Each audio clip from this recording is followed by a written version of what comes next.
à s'impliquer dans cette dynamique. Au centre des discussions de cette 416e réunion du CPS, Conseil de paix et de sécurité de l'Union africaine, présidé par Professeur Alpha Condé, la Centrafrique, l'Égypte et le Soudan du Sud. Le président de la République a appelé ses homologues africains à se donner davantage la main pour agir en synergie afin d'aider rapidement les peuples de ces trois pays à retrouver la paix et la stabilité. Mesdames, Messieurs, je voudrais vous remercier pour avoir bien voulu répondre à mon invitation à prendre part à ce sommet du Conseil de paix et de sécurité de l'Union africaine. En vérité, cela ne me surprend guère, tant votre détermination à aider une Afrique exempte de conflits est avérée, et pour cause. La présence de l'Union se tient dans un contexte particulièrement préoccupant pour notre continent, où de nombreuses crises continuent de compromettre dangereusement la paix et l'épanouissement harmonieux de nos populations. Dans cette marque difficile mais exaltante, nous avons raffermi notre implication collective dans le règlement des conflits. Vous comprendrez donc aisément, chers collègues, l'insigne honneur que j'éprouve à présider le CPS pendant le mois de janvier 2014. Mesdames, Messieurs, de New York à Banjul en passant par Alger à Addis Abeba, nous nous sommes inscrits dans la dynamique de recherche de la paix et de la stabilité sur le continent. Ce faisant, nous nous réjouissons des avancées significatives enregistrées dans le processus de résolution des crises en Somalie, en République démocratique du Congo et tout récemment à Madagascar, doté d'un président démocratiquement élu. En les exhortant à entretenir le besoin de la paix, nous invitons la Guinée-Bissau à s'engager avec fermeté dans le domaine viral de la transition qui conduira son peuple aux élections présidentielles du 16 mars 2014, consacrant ainsi son retour à l'ordre constitutionnel. En ma qualité de médiateur de la CEDEAO pour la crise de la Guinée-Bissau guinéenne, je poursuivrai mon devoir historique envers ce pays frère et voisin. C'est le but de reconnaître la contribution de plus en plus effective de nos organisations sous-régionales et régionales dans la préservation, le maintien et la construction de la paix. Malgré tout, le défi à relever reste le temps dans le même endroit et nécessite une action commune, plus vigoureuse et plus urgente. Notre prétention est grande quant à la situation qui prévaut en Centrafrique, au Soudan du Sud et en Égypte. En effet, la Centrafrique peine toujours à retrouver le chemin de la paix. L'élection de 20 janvier au courant de Mme Catherine Samba Panza à la présidence de la transition redonne l'espoir de revoir ce pays sorti de l'épouvantable tourment de l'élan communautaire et interconfessionnel dans lequel il est plongé. Mais l'efficacité et la promptitude de notre réaction doivent être à la hauteur du devoir de solidarité qui nous interpelle. Dans cette dynamique, notre appui multiforme à la mission internationale de soutien à la Centrafrique, sous conduite africaine PRISCA, sur la base de la FOMAC et de la CEA, doit être total, afin de lui permettre de remplir pleinement son mandat de stabilisation du pays, de restauration de l'État et de l'ordre public, ainsi que de la protection des populations civiles, tout en favorisant l'accès à l'assistance humanitaire pour des milliers de personnes en détresse. Dans le but de renforcer le dispositif international et pour créer les meilleures conditions d'une paix durable, nous devons apporter notre appui à la demande formulée par Madame la Présidente de la Transition pour un déploiement rapide d'une force de maintien de la paix en Centrafrique. Bien entendu, ces mesures doivent s'appliquer sur les réformes du secteur de défense et de sécurité. L'une d'impérieuses nécessite la mise en place d'un dispositif d'accompagnement des objectifs de transition pour l'organisation des élections dans des délais raisonnables. Nous devons le faire extraire ce pays de la spirale de violence, d'exaction, afin de prévenir le risque de génocide qui plane à l'horizon. Nous devons le faire pour garantir une paix durable dans ce pays et permettre à nos frères centrafricains meurtris de se réconcilier avec eux-mêmes, de renouer enfin avec la démocratie pour bâtir une nation prospère. Notre conseil y veillera, j'en demeure convaincu. Dans son allocution, le président du Conseil de paix et de sécurité de l'Union africaine a mis un accent particulier sur la transparence dans l'exploitation des ressources naturelles du continent, la mise en place des politiques nationales visant à endiguer le chômage des jeunes et favoriser l'autonomisation des femmes. Des volets qui constituent, selon professeur Alpha Condé, des facteurs essentiels de prévention des conflits et de consolidation de la paix. Au Soudan du Sud, depuis le 15 décembre 2013, les attentes portées dans la plus jeune nation du monde semblent s'évanouir sous la pression d'une instabilité grandissante, alimentée par une grave crise de confiance entre les différentes parties. Nous exhortons les acteurs au conflit à se conformer à l'accord d'Addis Abeba du 23 janvier dernier pour mettre fin aux nombreuses exactions dans le respect de la loi, des droits humains et de la légalité constitutionnelle. Pendant ce temps, l'avenir démocratique et paisible de la Grande Égypte continue de trébucher face à l'extrême violence qui rime avec l'intolérance. Ce climat délétère hypothèque le rêve de renouveau ambitionné par le peuple égyptien et appelle notre action solidaire.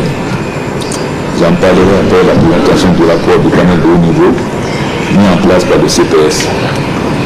Mesdames, Messieurs, les progrès accomplis par le continent dans le maintien de la paix nous autorisent aussi à réfléchir sur les voies et moyens de renforcer les synergies mondiales, régionales et nationales en vue d'optimaliser la responsabilité de l'Afrique dans la consolidation de sa stabilité et de sa sécurité.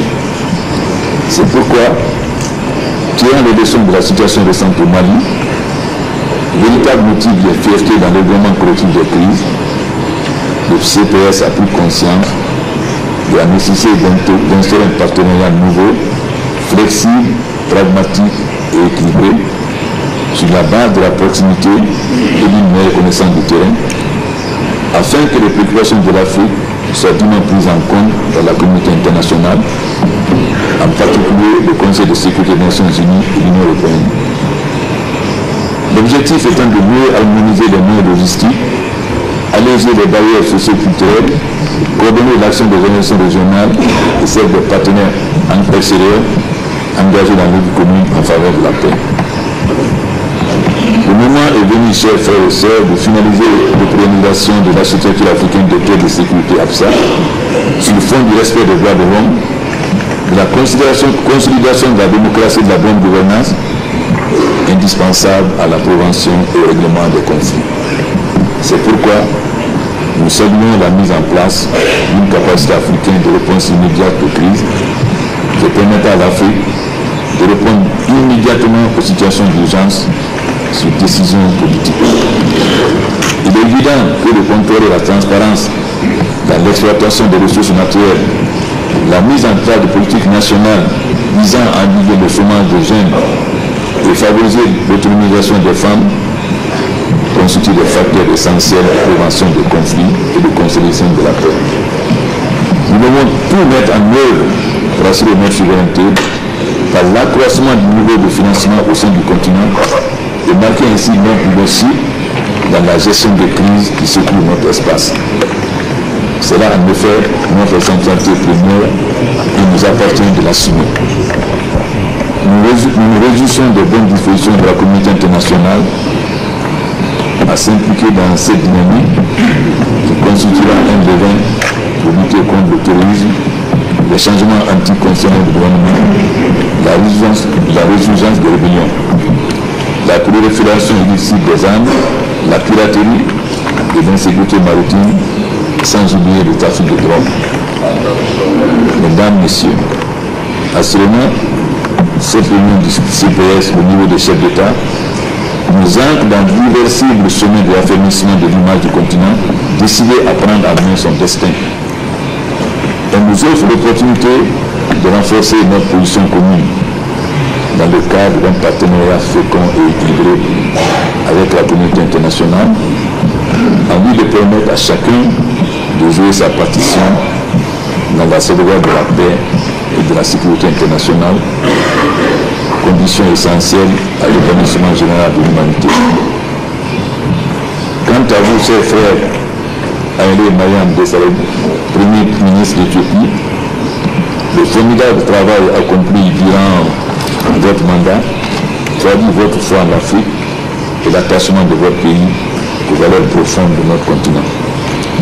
N'est-ce pas là que le grand peuple éthiopien puisse l'accueil chaleureux et la générosité dont nous sommes toujours objet durant notre séjour dans cette capitale éternelle commune Addis Abeba?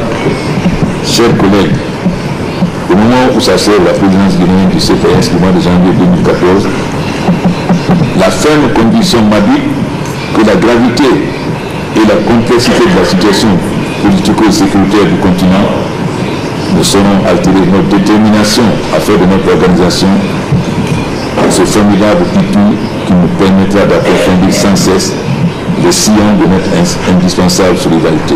Je vous remercie. Le CPS, Conseil de paix et de sécurité, est un organe de l'UA chargé de protéger l'Afrique des conflits. Son mandat est de veiller strictement à ce que les théâtres de violence potentiels soient neutralisés afin qu'ils ne dégénèrent en conflit à grande échelle. La Guinée occupe la présidence de cette instance depuis le 1er janvier 2013.